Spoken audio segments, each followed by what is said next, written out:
Hi, my name is Ryan Mimna. I just wanted to thank the representatives from the MLB, MLB Players Association, MLB managers, and the MLB Umpires Association. The point of this report is to recommend that the MLB adopt a sensor technology made by Omega for MLB and minor league baseball. This will result in decreased game length, a decrease in the number of challenges on force outs at first base, and an improvement to the current replay process. In 2019, the average MLB game took 3 hours and 5 minutes, and the MLB has seen a steady decrease, 14% to be exact, in on-site attendance since 2007, which can be attributed to the length of each game. In 2019, 25.5% of all challenges made by managers were on plays at first base. The success rate of these challenges was 66.5%, and the average review on these plays was 1 minute and 14 seconds. And it's been proven time and time again that replay review is not a perfect system. Multiple sports, including baseball. But three examples that I have chosen are the 2012 U.S. Olympic trials. There was a race to determine who went to the Olympics, and replay review was not enough to determine who won the race. So it was determined at a later date who got to represent the United States in the Olympics. The second case I looked at was Phelps versus Kavik in the 2008 Olympics. And video replay seemed like it showed that Kavik had actually beaten Michael Phelps, but when they went to the sensor technology that they have implemented, it was shown that Phelps actually won the race. And then the third case I looked at was Rangers versus Dodgers in June of 2018. There was a close play at home, and replay seemed to definitively show that the runner was out. After a 2.5 minute deliberation by the umpires and the replay crew, it was determined that the runner was safe, but the replay was pretty conclusive in that he was safe, or he was out. SWOT analysis. Strengths of the MLB are parity. There is no dynasties, no dominant team year after year like you see in the NFL with the Patriots or the NBA with the Golden State Warriors.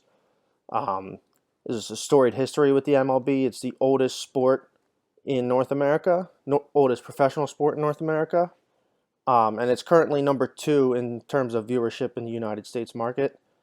Weaknesses: the season and individual games are both too long. Like I stated before, the average game takes about 3 hours and 5 minutes, and this season is double the length of the next two closest in terms of games, which is the NBA and the NHL, which are 82 apiece. Another weakness is the broadcasting rights. Some games are only available on local networks, on YouTube or Facebook, which really inhibits the amount of fans that can watch a game. Opportunities would be increasing pace of play by removing parts of the game that aren't necessary, such as unnecessary challenges on plays at first base, because that is one of the most basic plays in baseball. And another opportunity would be to utilize social media. MLB currently does not have a big social media platform, so increasing the use of that would be extremely beneficial to Major League Baseball. Threats would be the other major professional sports in the United States: NBA, NFL, NHL, and then the current rising popularity of the MLS. An additional threat would be the lack of social media presence, as stated in the opportunities. Client stakeholders would be the MLB, MLB Players Association, and the coaching staff, and the Umpires Association.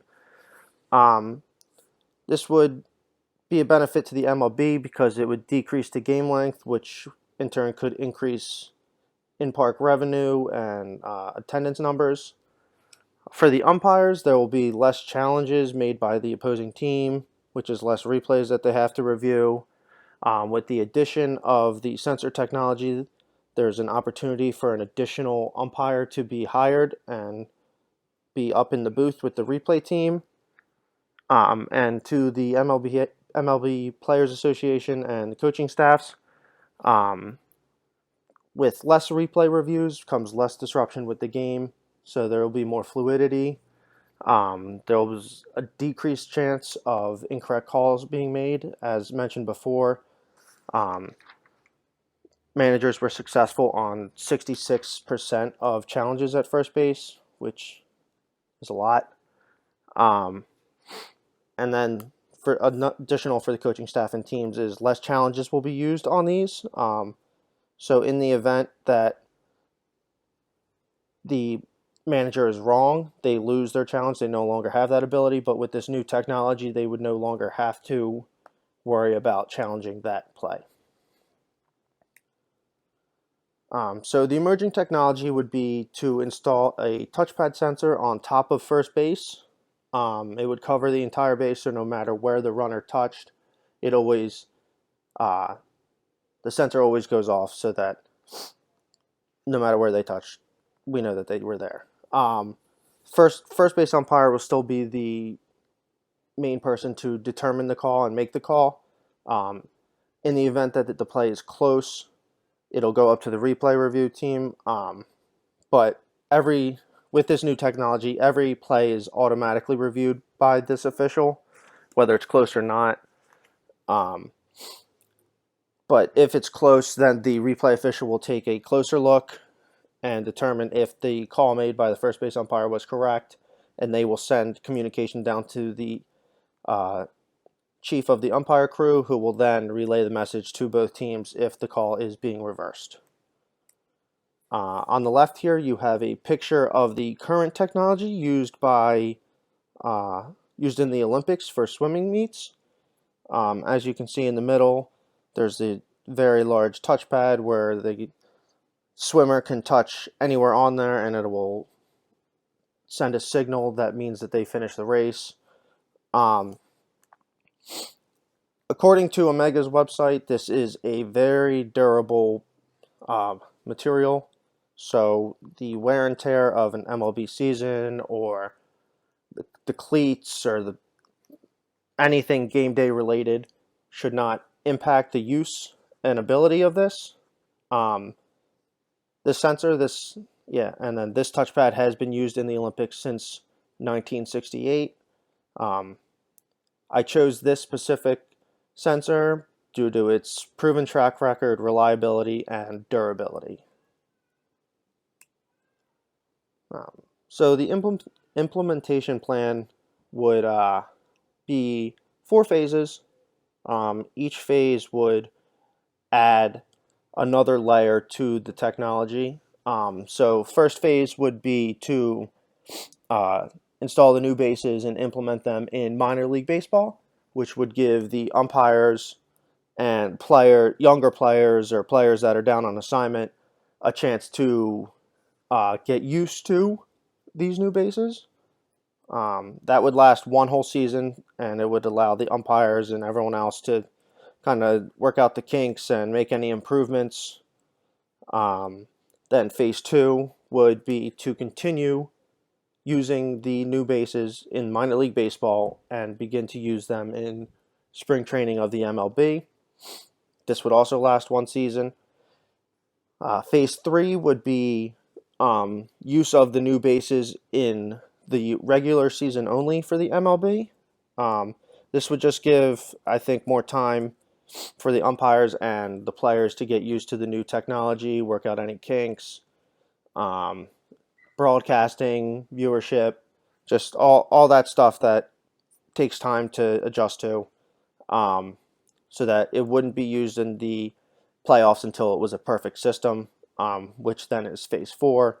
So the new bases would be used in all games, playoffs, spring training, regular season, anything and everything for both minor league baseball and Major League Baseball. Potential risks are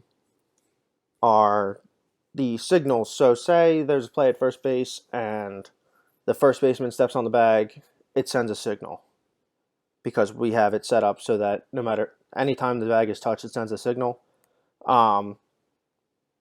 So an original signal will be sent when the first baseman or the pitcher, whoever's covering first base, touches it, and then there will be a second signal that will be sent to the team, the replay team, when the runner touches the base. In the event that the two signals are very close, video replay will also be used to help make a decision. So this gives the MLB two sources to review rather than just depending on video replay. And then another risk would be if the sensor is damaged or broken during a game. As described before, the OCP5 touchpad is extremely durable, currently works in water for swimming, so rain shouldn't be an issue. It's non-slip, so the players don't have to worry about any of that. But, of course, there will be additional bases on site for every game with the touchpad sensor attached. So in the event that something does go wrong, they can always just put a new base on. In closing, implementing this new sensor technology will result in increased accuracy in on-field calls, no more challenges on force outs, no more unnecessary challenges on force outs, I should say. Decreased game length with less challenges means less time spent on reviewing plays, less time spent breaking up the fluidity of the game. And then this will also add an improvement to the current replay system. I think always having more sources to review something is better than just one. And here are my references. Thank you.